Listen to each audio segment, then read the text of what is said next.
little bit more about Chad Daybell and a move to protect the privacy and dignity of the victims' families. Judge Steven Boyce permanently has now sealed nearly 100 exhibits from the high-profile Chad Daybell murder trial. The decision announced after Daybell was sentenced to death for the murders of Tammy Daybell, Joshua J.J. Vallow, and Tylee Ryan. It comes in response to multiple requests for access to the evidence from authors and media members. Certain requests seek to obtain all of the exhibits in the case, with some expressly requesting the autopsy photos published to the jury. Judge Boyce explained in his order the court notes that at trial, those photos were published to the jurors, the parties, the court, and in some instances privately to the victims upon their request. They were not, however, publicly disseminated. Judge Boyce stressed the importance of balancing the victim's rights with the public's right to information, particularly highlighting the impact on the families involved. He noted that several victim impact statements during the sentencing expressed deep distress over the behavior of individuals claiming to be media. These individuals, Boyce pointed out, have often sensationalized the tragedy, causing ongoing psychological trauma to the families. The court was particularly moved by several victim impact statements and sentencing expressly criticizing individuals proclaiming to be, quote, media, who in the course of this case have disrupted the lives of the families of these victims, Boyce wrote. Some of those family members described in detail the psychological trauma they have unfairly been subjected to by the media simply because they had some familial relationship to the victims in the case. Boyce clarified that his reference to media does not include established and historically recognized reporting agencies, but rather targets, true crime bloggers and YouTubers who have exploited the case for sensational content.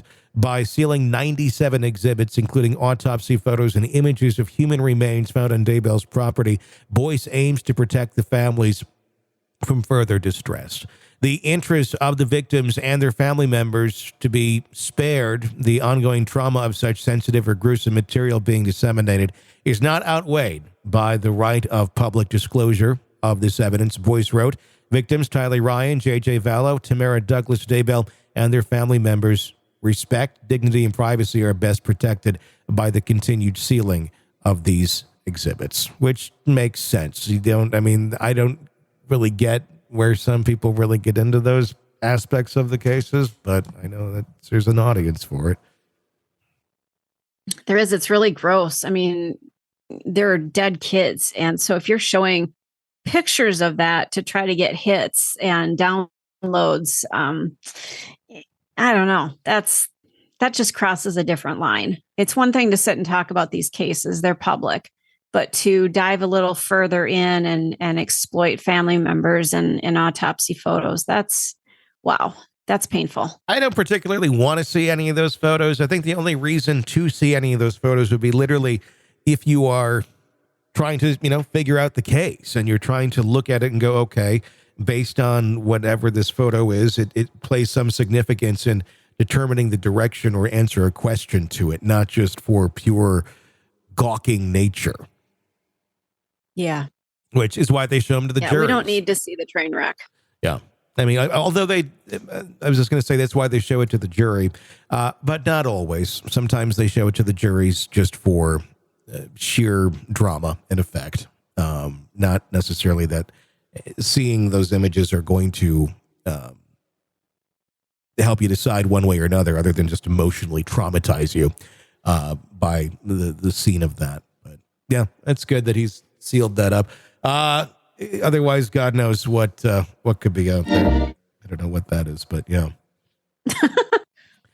Just turned up some volume, and all of a sudden there was something else on there.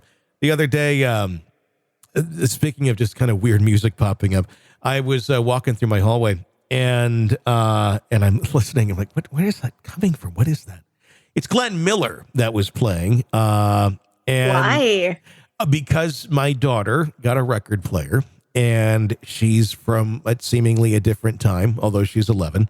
And the other day, she wanted a Glenn Miller album.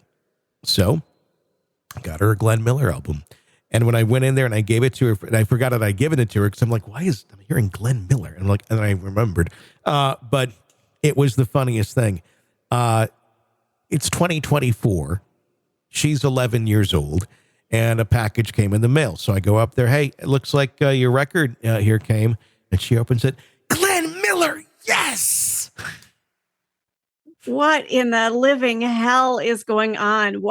How does she even know who Glenn Miller? I barely know who Glenn Miller is. Where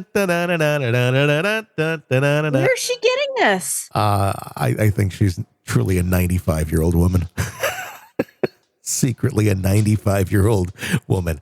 I don't know. She's always been a very old soul. I mean, you can find this. I mean, you can find this kind of smut online. This Glenn Miller smut. Probably find it on Apple Music, for God's sake. Well, here's how she discovered it. It's called that Discover feature on Spotify or Pandora or whatever, where she liked some Sinatra type stuff. And so she started listening to that. And then it suggested Glenn Miller, and it suggested other things from that era. And she discovered she really likes that era of music. I'll be damned. Yeah. And she has like the little sunglasses like from that era as well she wears. It's just like, yeah. I just pulled it up on Apple Music. And now it's going to shoot me stuff like, oh, you like that? Here you go. It will be stuck in your head now forever. But Great. Yeah. Thanks a lot for that. She's of a different era. She is this is the child who when she was like 1.5 and she's brushing her teeth, just stops in the middle of brushing going, Dad, I died. Huh? And I'm thinking like she doesn't know, she's using words wrong is what I'm thinking. And like, what do you mean you died? Like, tell me, like, what are you saying? I'm not going to tamper it down going, no, you're not. She's like, well, there was a fire. And she starts talking about her death. And she's like, there was a fire. Wait, so she has to be older than 1. She's close to 2. Like, I shouldn't say 1 3/4. She wasn't quite 2 yet. Okay. And there was a fire and my spaceship blew up. It was an explosion. Okay. She's not into space stuff at all. Like she's not like watching rocket shows or any, and as far as I know, I mean, she's watched a lot of storks back then. Wow. But nothing like, and she just talked about it like very matter of fact. And then after that, it was on to, Cookie Monster or something. And she did it a few times. It was like, because I brushed her, I was there where we were teaching her to brush her teeth every night. And it happened and it wasn't like 3 nights in a row. It was like, there was that night and it was like a week or 2 later. And there was one other time where it came up and it was just the same thing. Every time. And it wasn't like she was embellishing or like, it didn't feel like attention seeking or it was just, very matter of fact, as if she was just, telling me, that she liked the toothpaste. No, it was just matter of fact. No. Wow. Weird. So. Yeah. That's different. We live in again, I'm Scott Bakula. This is Quantum Leap. And this is the world we live in. So anyway. Wow. All right, there we go. Want to listen ad-free? Want advanced access to all of our interviews before anyone else? Become a True Crime Today Premium Plus subscriber on Apple Podcasts. You get every episode commercial-free. So you can binge on true crime. Until you can binge no more. Search True Crime Today Premium Plus on Apple Podcasts now, or go to our podcast page and sign up now. More of the Hidden Killers podcast next.